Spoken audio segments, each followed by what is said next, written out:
Hi again, day 21. We're covering James Allen.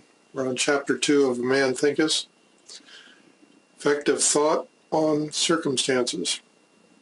Now this was the great chapter. I told you yesterday that the Earl Nightingale was inspired or worked from James Allen's book. And in the first chapter he mentions this point about thought being a seed, but in this chapter he actually brings it to full fruit, as it were. Nightingale in his recording, Strangest Secret, said that consider the mind to be a field, a fertile field, and you plant in it one nightshade and one apple, or whatever. You care for them and water them the same, and out of that field comes the apple and the nightshade, was the deadly poison, both equally abundant. And he says what you plant in that field is what is going to come from it. Now, Allen covers a great deal more into this. He's really in this section saying this is a law. It's a matter of justice, not whim or personal choice, so much as these things are immutable. They always happen. And he says one interesting point is that a man is buffeted by circumstances so long as he believes to be the creature of outside conditions. The more you think that other things control you, the more that you are then flowing around or flying around with every breeze that happens. The more that you realize that you control your mind, and your mind controls your environment, that you create the world around you, and you become the rock that the storm just tosses against. And that's the interesting point. The outer world of circumstance shapes itself to the inner world of thought. And both pleasant and unpleasant external conditions are factors which make for the ultimate good of the individual. As a reaper of his own harvest, man learns by both suffering and bliss. Poetic, but that's exactly the point. What you think is what happens. And again, I'm telling you, don't believe me, don't believe James Allen's. Test this stuff out for yourself. Find out whether this works for you. If it works, great. If it doesn't, fine.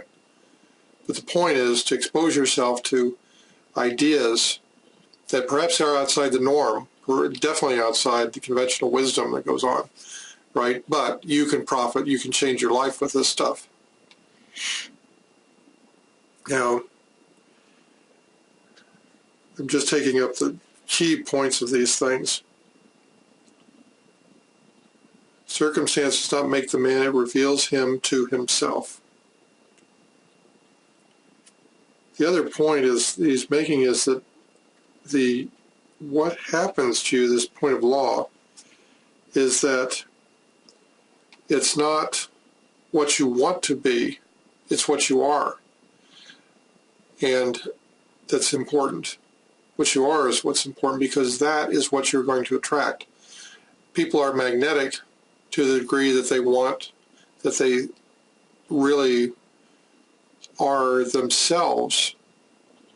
People are magnetic and they will attract to themselves what they are. That's really the bottom line. If you have a poverty mentality and you think yourself to be poor, right, you will attract poor situations around you.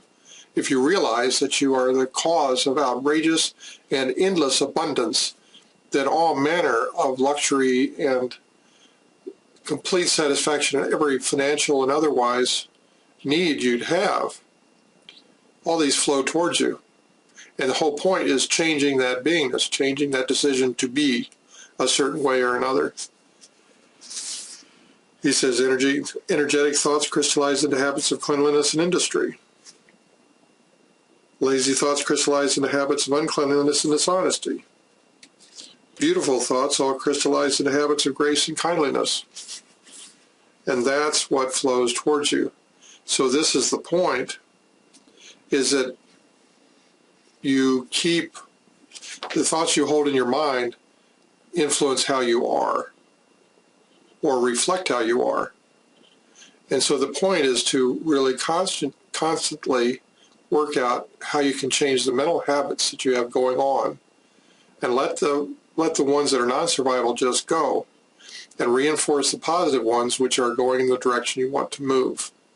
And as you keep pushing on the point of letting all critical thoughts go, realizing that you already have an incredible beingness of your own that you just have to manifest and let out, and concentrate on the positive, purposeful points that you have, then these things will flow towards you. We covered that in Think and Go Rich.